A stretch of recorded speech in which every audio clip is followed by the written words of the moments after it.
이제 말씀하셨던 걸 이어서 혹시 이제 컴퓨터 소프트웨어 공학과를 지원하고 싶어하는 수험생들이나 고등학생들한테 해주고 싶은 말이 있으시면 한번 해주실 수 있을까요? 제 주변에 저희 과에 희망하는 학생들이 물어보는 것 중에 제일 많은 질문이 프로그래밍 언어 뭐가 좋아요? 아니면 뭘 배우면 돼요? 라고 말씀하시는데 뭐 그럴 땐 질문에 대한 대답을 해야 되니까 너희는 파이썬을 공부하면 괜찮을 것 같다. 뭐 이 언어는 이렇게 해서 이렇게 좋다라고 얘기를 해주는데 개인적으로는 프로그래밍 언어도 그냥 하나의 도구에 지나지 않으니까 컴퓨터에 대한 기초 지식, 뭐 운영체제라든지 아니면 뭐 자료 구조, 뭐 깊게는 아니더라도 그런 것들을 공부해보면 좋지 않을까. 학과에 진학하기 전에 실제로 프로그래밍 언어 배우는 건 1학년 때, 2학년 때 그래서 4년 전체에서 반도 채 안 되거든요. 프로그래밍 언어는 그렇게 높은 비중이 아니니까 프로그램이 어떻게 개발되는지 또 어떤 방식으로 개발되는지 그런 거에 대해서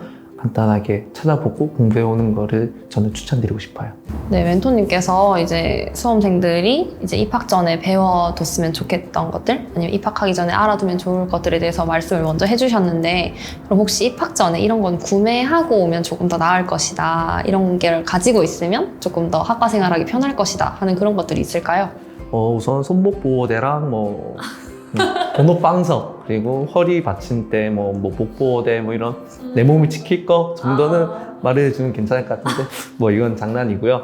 저희 학과는 따로 필요한 건 없어요. 말 그대로 컴퓨터만 있으면 되는 거여서 아마 괜찮은 노트북 하나 정도랑 뭐 전공 소정 뭐 혼자서 독학할 만한 거 그거 하면 되는데 그럼 저는 노트북을 어떤 거 사면 좋은지 하나 정도 추천해 드릴게요. 저는 맥북 사는 걸 추천드려요. 거기서 터미널이라는 걸 나중에 배우게 될 건데 맥북에 있는 터미널이 나중에 저희가 따로 공부를 해야 될 만큼 중요한 부분이어서 그거를 좀 익숙해지게끔 좀 다뤄보는 게 좋지 않을까 싶습니다.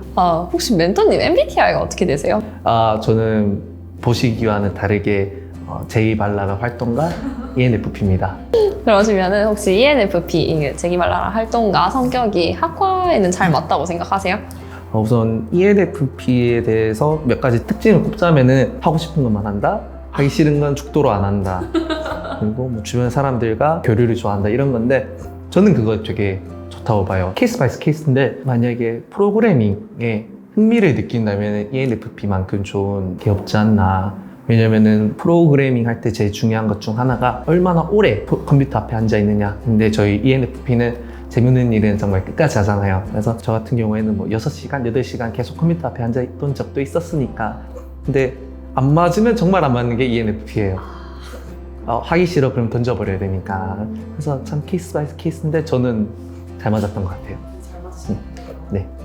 네, 그럼 멘토님 혹시 학과를 5글자로 표현을 해주실 수 있을까요? 5글자요. 극한의 모순? 극한의 무슨 왜 그렇게 생각을 하시나요? 아마 인터넷 하시는 분들은 조금 들어보실 수도 있는데 한 프로그래머가 그래서 코드 딱 하다가 이게 왜 안 되지? 하다가 10분 뒤에 이게 왜 되지? 10분 뒤 바로 갑자기 그러다 다시 5분 뒤에 왜 안 되지? 이러면서 계속 되지 왜 안 되지를 고민을 하고 있어요. 이게 왜 그러냐면은 저희가 모든 걸 분석해야 돼요. 이제 문제도 분석해야 되고 해결책도 분석을 해야 되고 코드도 분석해야 되고 좀 더 효율성은 없나 그런 것도 해야 되는데 프로그램이 되면은 이게 왜 되는가, 이게 이러한 방식으로 해서 이렇게 돼가지고 이렇게 되는구나를 알아야 되는데 그걸 모르니까 이게 왜 되지? 이게 되네 같은 느낌. 그리고 또 다른 거로는 제가 일부러 틀린 값을 넣기도 해요. 예를 들어 1부터 10까지 숫자만 넣도록 해야 되는데 일부러 85를 넣어봐요. 근데 돌아가는 거야. 그러면은 이게 왜 되지? 그런 식의 이게 왜 되지? 그게 가장 크죠. 뭐 예를 들어 뭐 한글만 칠 수 있게 돼야 되는데 영어가 입력되면 영어가 왜 되지?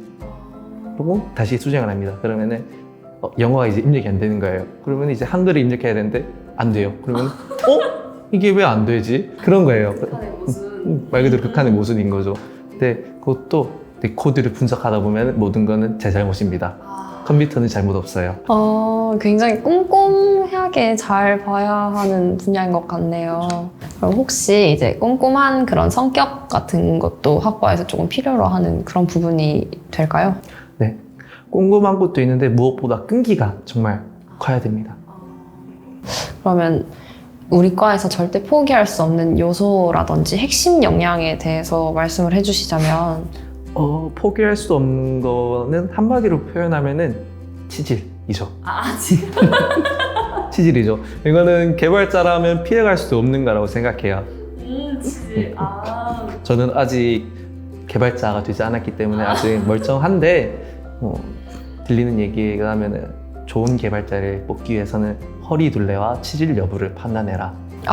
허리 둘레는 이제 좀 후덕한 인상을 가지신 분이. 아무래도 오래 앉아서 이제 계속 하시다 보니까. 저 말 그대로 제가 아까 설명드렸던 부분 중에 말씀드렸던 게 실력 편차가 크고 갭이 있다고 했잖아요. 근데 그 부분 말고도 또 말씀드릴 수 있는 게 프로그래밍 실력은 꾸준히 발전해요. 제가 생각했을 땐 정체는 없어요. 그래서 하면 할수록 늘어요. 그래서 만약에 내가 이 친구보다 실력이 월등하네 해서 좀 흥청망청 놀러 다니거나 뭐 아니면 산에 고라니를 보러 다니거나 이러면은 큰일 나요. 왜냐면 그 밑에 있는 친구는 포기하지 않고 이제 치질과 이제 허리 둘레를 늘려가면서 계속 코딩 하다 보면은 언젠가 쟤 왜 저래 잘해? 이런 말을 들을 수도 있거든요. 그래서 학문지란 이거는 그냥 웃자고 말씀드린 거고요. 그냥 끈기죠, 끈기. 얼마나 오래 이 문제를 물고 늘어져서 해결하느냐. 진득하게 이제 문제를 잡고 이제 해결될 때까지 붙잡고 있을 수 있는 그 끈기 확실히 필요하긴 하겠네요. 혹시 이제 그러면 컴퓨터 소프트웨어 공학과 학생들만 알 수 있는 그런 단어라든지 그런 특별한 말 같은 게 있을까요? 리턴 제로. 리턴 제로요? 네. 이게 처음에는 C 언어, C++ 언어에서 사용하던 그런 표현인데 리턴 제로로 한 거는 위에 있는 프로그램이 성공적으로 끝났다. 그래서 모든 일을 성공적으로 잘 마무리했다라는 뜻의 리턴 제로라는 표현을 하거든요. 그래서 저도 이거 듣고 공대생이 이런 표현을 생각을 했는데 저도 쓰다 보니까 리턴 제로 정말 좋은 거구나. 그래서 실제로 이런 직종을 가진 분들이 많이 모여서 뭐 이런저런 표현을 할 때 리턴 제로라는 표현을 되게 좀 많이 쓰시는 것 같아요. 멋지고 되게 전문가 같은 그런 단어네요. 그러시면 이제 아까 말씀하셨듯이 약간 뭔가 해야 할 것들이 많아 보이는 그런 학과인 것 같은데 혹시 학과의 학습량을 숫자 1에서 10까지의 숫자로 표현해 주신다면 몇 정도가 될까요? 방금 들었을 때도 0부터 9까지가 아닌가라는 생각이나 했는데 그럼 제가 조금 바꿔볼게요. 0부터 9까지 중에 몇으로 표현을 해주실 수 있으실까요? 당연히 9죠. 역시. 왜냐면은 이것도 사람마다 다 다른데 실제로 과제량은 그렇게 제가 생각했을 때 많진 않아요. 근데 과제를 하다 보면은 중간에 바꿔야 되는 경우도 있고 아니 코드 자체를 다 바꿔야 되는 경우가 있는데 아직 저희는 실력이 좋지 않기 때문에 작성하다가 안 되네 하면은 모든 코드를 갈아엎는 경우가 많아요. 그래서 실제로 과제량보다 체감상 2배에서 3배 더 많게 느껴진다고 저는 생각하거든요. 그래서 다른 과에 비해서 좀 과제가 많은 편이 아닌가. 아무래도 컴퓨터 소프트웨어 공학과 쪽이라고 하면은 이제 학습과 그 과제가 별로 큰 차이가 없을 것 같아요. 학습이 과제로 직결되는 그런 부분이 있나요? 네, 그쵸. 예를 들어 교수님이 오늘 뭐 이런 부분을 했다 그러면은 끝날 때쯤 그러니까 너네가 이걸 해서 프로그램을 짜와라 라는 식의 과제가 많이 나오죠. 근데 나는 수업 들을 때 저거 하얀 건 종이고 검은 건 글씨네 라는 마음으로 보고 있는데 저걸 하라고? 그래서 하면은 그래서 좀 당황을 하게 되죠. 그래서 이 책을 찾아보든지 여러 가지 방법으로 구글에 물어보든지 해서 막 열심히 하는데 좀 안 되는 경우에는 처음부터 다시 하는 게 낫겠다 해서 다시 처음부터 하는 경우도 있고 그래서 생각보다 과제량이 꽤 되게 그 학과 만족도가 높으신 멘토님께 여쭤볼 질문인지 싶긴 한데 혹시 자퇴를 생각해 보신 적 있으세요? 당연하죠. 있으세요? 저도 갑자기 난이도가 높아지는 구간에서 정말 많은 고민을 했어요. 왜냐하면 문과에서 진학을 했기 때문에 수학과 과학만으로도 벅찼는데 수학 과학이 정신 팔고 있다 고개를 살짝 돌렸는데 이만한 난이도의 벽이 있으니까 이건 뭐지 하고 봤는데 이건 내가 할 게 아닌가. 실제로 그 시기에 꽤 많은 학생들이 학교에서 사라졌죠. 지도새도 모르게 사라졌는데 저도 그때 적응을 못 해가지고 코딩이 되게 재미없었어요. ENFP 특성상 재미없는 거는 오래 못 잡고 있으니까 되게 자퇴를 해야 되나 그런 생각을 했었는데 뭐 꾸역꾸역 하다 보니까 또 재밌어지는 구간이 다시 나오고 해서 지금 잘 적응하고 이제 4학년까지 잘 왔습니다. 그럼 이제 마지막으로 혹시 학과 생활을 하다 보면 자연스럽게 이제 알게 되는 거나 얻게 되는 그런 부분들이 있잖아요. 네. 혹시 우리 거면 이런 건 할 수 있다, 이렇게 될 수 있다 하는 그런 부분이 있을까요?